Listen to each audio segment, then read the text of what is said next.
that's offered once a year. Last year I was not able to get into it because the course was split up between a lecture and a lab.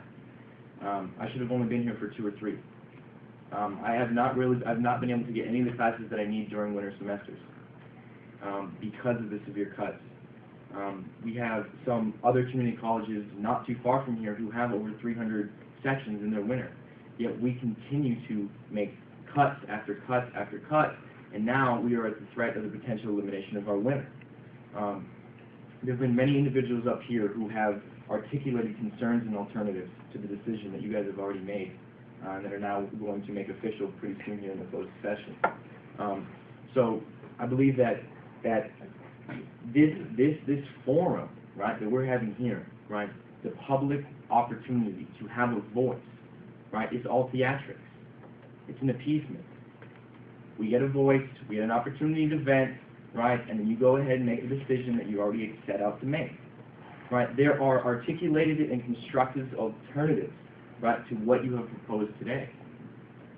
Right, the last board meeting that I attended, there were hundreds of students and teachers and concerned community members who attended in the campus theater. I've never seen so many people in the campus theater, and I've never seen so many people stand up in unity, and unanimously declare, opposition to the proposed cuts.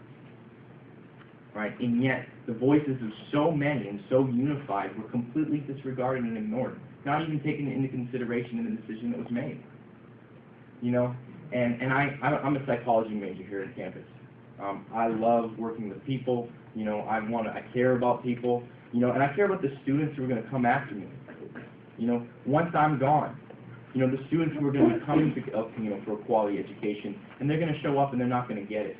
Because this school has been gutted, cut after cut after cut, progressively cutting a little at a time, a little at a time, a little at a time, until the quality of the education at El Camino is so poor that no one's going to want to come here. And that's what I see in the future of El Camino College.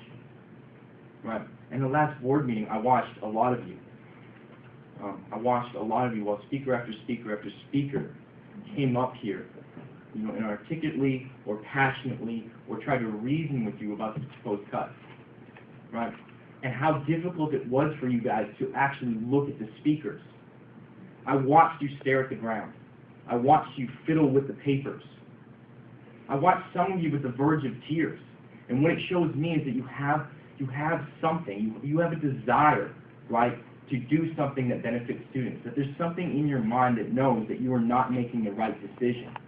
And whether it be fear or pressure, you have the opportunity to be courageous and make a different decision. So please, make a different decision. You know what you can and cannot do. You don't really need someone else to come up here and articulate an alternative. You know what they are.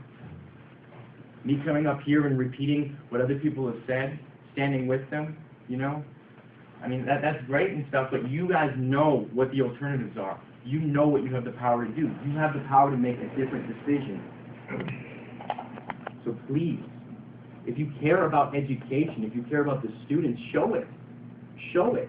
I was taught that if you care about something, if you truly care about something, right, you leave it better than the way you found it. If you're grateful for something, you contribute to it. I've been raised, I've been raised and been taught to contribute something to the stream of life. And if you care about El Camino, contribute something. Leave it better than the way you found it. And since I've been a student at El Camino, the quality of the education here is diminishing tremendously, and at an alarming rate. Hey, Robert, let me ask you something. We understand what you're here for, yes, what your goal is. Would you have us spend the entire reserve on this year's education so that you and your friends would get exactly what they wanted, but next year we'd have to lay off teachers and classified employees? You haven't listened to anything I said. Well, no, you're not listening to that. My concern is not for my education here. My education is almost complete. But we only get so my much concern money. is for the students to come. Right? We get money and we allocate allocate it to different things. Right? And every time a point is brought up, right, you get disturbed, right, and you confront the speakers. What is it with that? Why do you feel the necessity? I'm not disturbed. I'm trying to get you to understand something. Everyone, take a look You see at the everybody's eyes of eyes, the Board of everybody's looking at Trustees. the floor. Do you have any other Look, you points can to see make? the pain in their eyes. Your time Take is a up. look. Do you have any Take other a look. points to make? Thank you. Thank you. Okay, we're gonna stick to the rigid time limits now because